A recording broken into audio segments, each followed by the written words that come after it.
문재인 대통령이 가장 먼저 임명한 인사는 국무총리였고요. 그리고 그 국무총리가 주는 인사의 배경에는 여러 가지 평들이 난무하고 있고요. 근데 선거 과정에서 또는 줄기차게 주장해왔던 청산 대상 중에 대표적인 게 지금 세 가지가 있었어요. 처음에 청와대 바꾸겠다. 이거는 이제 광화문 대통령 시대 열다는 의미가 정부 종합청사에서 직무하겠다는 거거든요. 일단 그 기본 골자 중에 최고의 바뀌는 게. 두 번째는 국정원 개혁, 검찰 개혁 이거거든요. 그 이야기를 우리가 해보도록 하겠습니다. 국무총리 후보자 내정할 때 국정원장과 비서실장을 같이 내정했었잖아요. 국정원장 후보자를 내정해서 국정원을 어떻게 개혁할 것이냐, 여기에 대한 이야기를 한번 해보자고요. 일단 국정원 이야기부터 먼저 하겠습니다.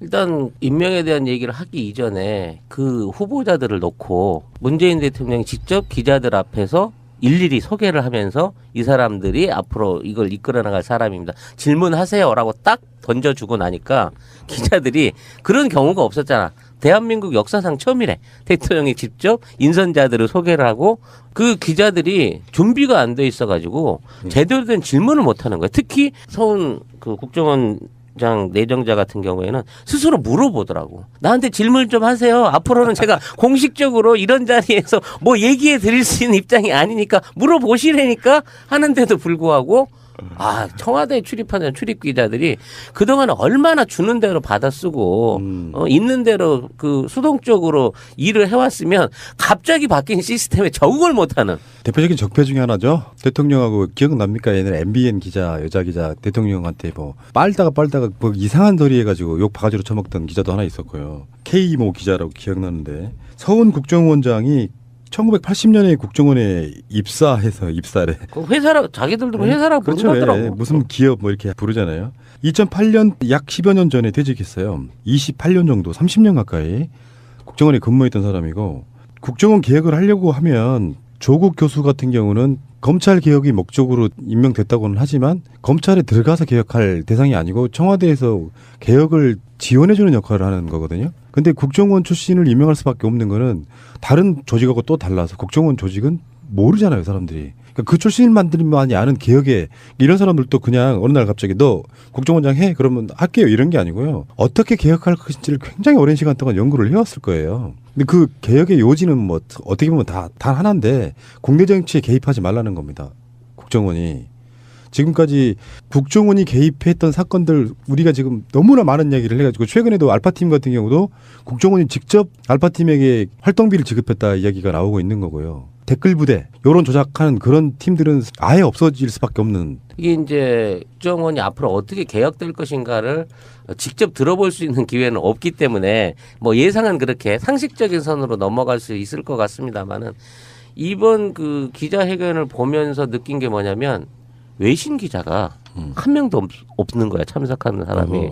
왜 없나 했더니 하도 국정원 아니 청와대에서 그 브리핑을 안 하고 기자회견을 안 해주니까 다 철수를 시켜버렸다는 거야. 파견돼 와 있던 특파원들을. 그래서 부랴부랴 이제 사람들을 뽑아갖고 다시 보내고 있다네. 예, 이제 이런 취재에 응할 수 있도록. 그만큼 청와대가 국정 운영에 관련된 국민과의 소통이 전혀 없었다는 단편적인 예가 거기에 있는 거거든요. 근데 서훈 국정원장 같은 경우에는 그 국정원 3차장까지 했었다고 해요.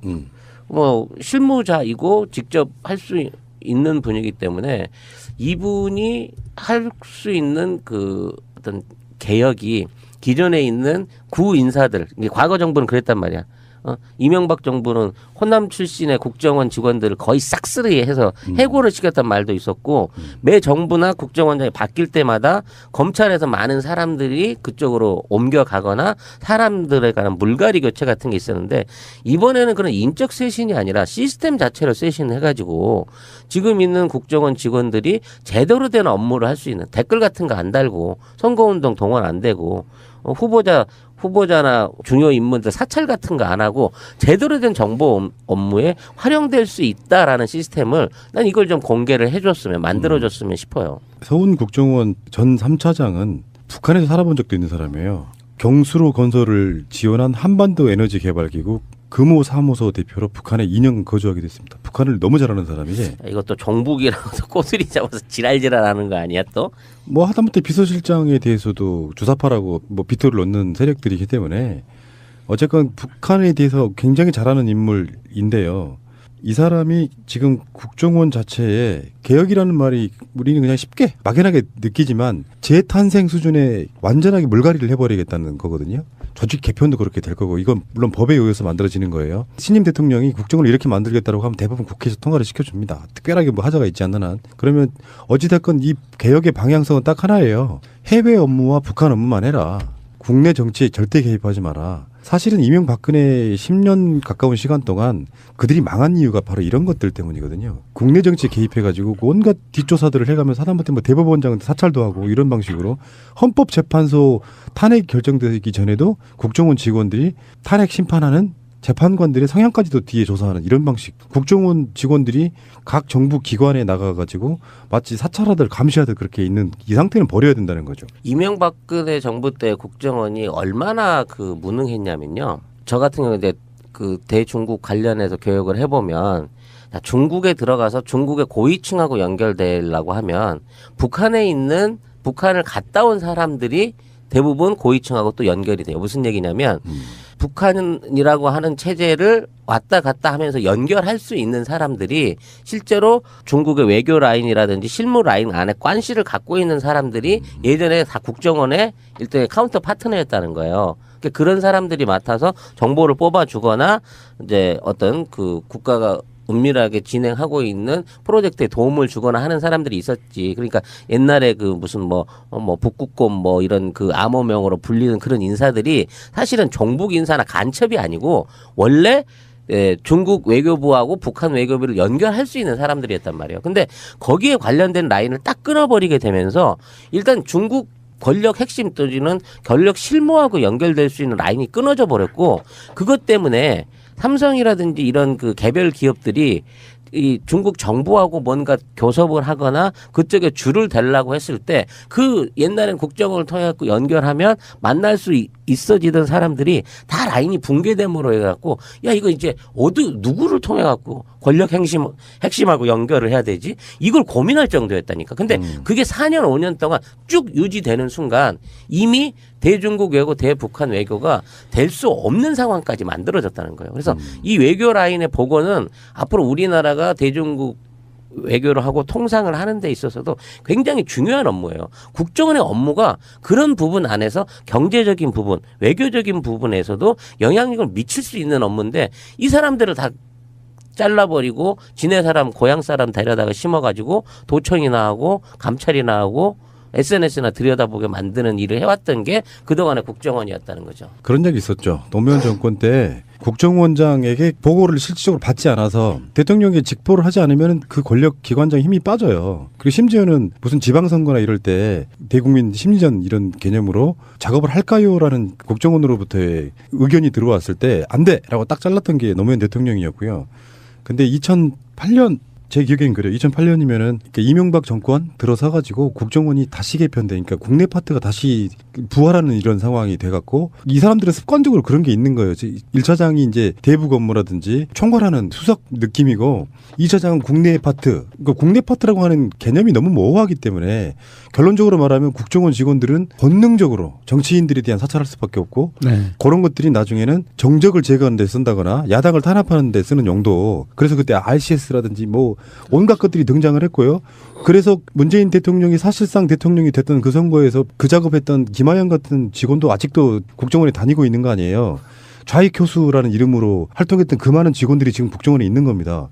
근데 그 자리들이 없어지는 거죠. 국정원이라는 게 또 서울에만 있는 게 아니고 지부도 있잖아요. 네. 그 지부에 있는 사람들이 갖고 있는 그 업무의 고질적인 관성적으로 하게 되는 그 사찰, 뒷조사 이런 것들을 없애야 되는데 그게 정말 고질적이래요. 그러니까 뿌리 뽑기가 되게 힘들대 이게. 우리도 그런 그 정보 파트에 대한 환상이 좀 있잖아요. 그래서 뭐 국정원 직원이 어떻고 저쩌고 막 그런 걸 빨리 없애서 대한민국에서 정치에 개입하는 국정원 직원은 있으면 안 된다. 이게 우리 말처럼 그냥 문재인 대통령이 지금 여러 가지로 막 스포트라이트를 받으니까 별 중요한 뉴스가 아닌 것처럼 다뤄지지만 사실은 우리가 방송하는 환경도 바뀌는 거예요. 계속 불안했다 그랬잖아요. 통장 털려, 통화 내역 털려. 그러면 실질적인 위협이 없더라도 굉장히 불안한 상태로 그렇죠. 방송을 네. 해왔던 거거든요. 네. 그런 환경들이 없애지는 상황인 거고 지금도 아마 철없이 오다대로 국정원 직원이 내려주는 오다대로 알파팀 같은 애들이 아직도 작업을 하고 있을지 몰라 이거는. 댓글 작업 같은 거. 서훈 국정원장을 임명한 게 국정원 개혁을 위한 이제 첫 번째 드라이브를 걸은 건데요. 법에 따라서 해야죠. 박근혜처럼 하면 안 되고 이게 국가정보원법이라고 우리나라는 법에 있어요. 이게 얼마나 허술하냐 허술하고 악랄하냐 하면 국가정보원법 3조에 국가정보원에서 하는 직무 내용이 있습니다.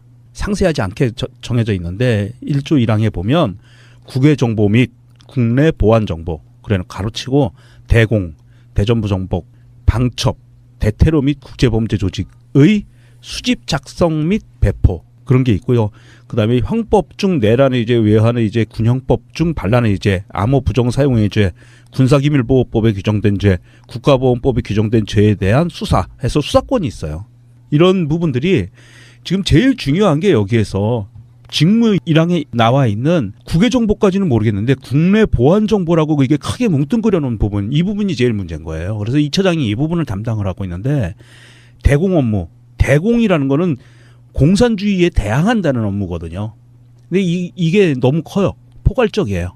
대북 방첩 업무가 아니고 이거는 그 내부의 푸른나무님 얘기한 것처럼 내부의 그 정적에 대한 감시 그리고 자기 내부에 대한 그 정보 수집 이런 부분들이 다 돼 있는 거거든요.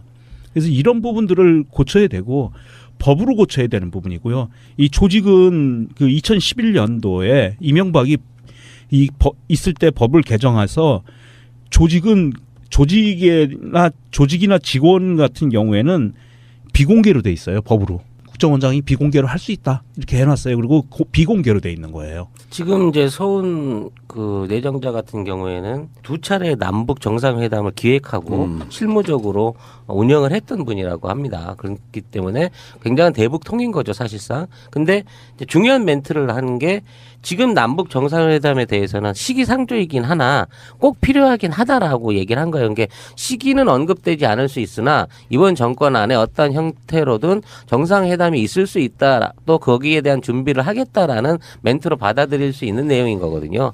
요 단계까지 가게 된다 그러면 뭐 남북 대화라든지 지금의 뭐 여러 가지 외교 현안들을 처리하는 데 있어서 또 굉장히 중요한 해법을 예. 이분이 쥐고 있다라고 봐야 되는 거죠. 서훈 내정자는 국정원 내부 출신의 세 번째 원장이라고 합니다. 김만복, 이병호. 우리가 이번에 대선에 출마했던 남재준 국정원장 같은 경우는 육군 참모총장 출신이었죠. 자, 어쨌건 간에 많은 기대가 되고요.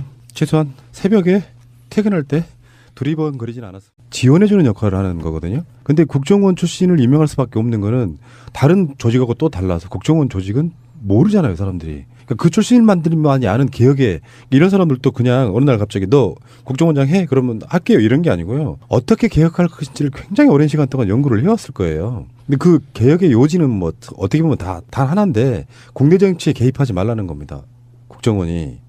지금까지 국정원이 개입했던 사건들 우리가 지금 너무나 많은 이야기를 해가지고 최근에도 알파팀 같은 경우도 국정원이 직접 문재인 대통령이 가장 먼저 임명한 인사는 국무총리였고요. 그리고 그 국무총리가 주는 인사의 배경에는 여러 가지 평들이 난무하고 있고요. 근데 선거 과정에서 또는 줄기차게 주장해왔던 청산 대상 중에 대표적인 게 지금 세 가지가 있었어요. 처음에 청와대 바꾸겠다. 이거는 이제 광화문 대통령 시대 열다는 의미가 정부 종합청사에서 집무하겠다는 거거든요. 일단 그 기본 골자 중에 최고의 바뀌는 게.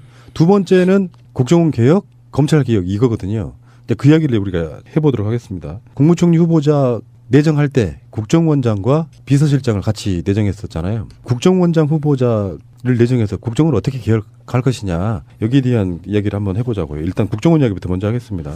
일단 임명에 대한 얘기를 하기 이전에 그 후보자들을 놓고 문재인 대통령이 직접 기자들 앞에서 일일이 소개를 하면서 이 사람들이 앞으로 이걸 이끌어 나갈 사람입니다. 질문하세요라고 딱 던져주고 나니까 기자들이 그런 경우가 없었잖아. 대한민국 역사상 처음이래. 대통령이 직접 인선자들을 소개를 하고 여자 기자 대통령한테 뭐 빨다가 뭐 이상한 소리 해가지고 욕 바가지로 쳐먹던 기자도 하나 있었고요. K모 기자라고 기억나는데 서훈 국정원장이 1980년에 국정원에 입사래.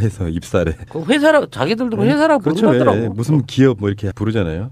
2008년 약 10여 년 전에 퇴직했어요. 28년 정도, 30년 가까이 국정원에 근무했던 사람이고, 국정원 개혁을 하려고 하면 조국 교수 같은 경우는 검찰 개혁이 목적으로 임명됐다고는 하지만 검찰에 들어가서 개혁할 대상이 아니고 청와대에서 개혁을 그 기자들이 준비가 안 돼 있어가지고 제대로 된 질문을 못 하는 거예요. 특히 서훈 그 국정원장 내정자 같은 경우에는 스스로 물어보더라고. 나한테 질문 좀 하세요. 앞으로는 제가 공식적으로 이런 자리에서 뭐 얘기해 드릴 수 있는 입장이 아니니까 물어보시라니까 하는데도 불구하고 청와대에 출입하는 출입 기자들이 그동안 얼마나 주는 대로 받아 쓰고 있는 대로 그 수동적으로 일을 해왔으면 갑자기 바뀐 시스템에 적응을 못하는. 대표적인 적폐 중에 하나죠. 대통령하고 기억납니까? 옛날에 MBN 기자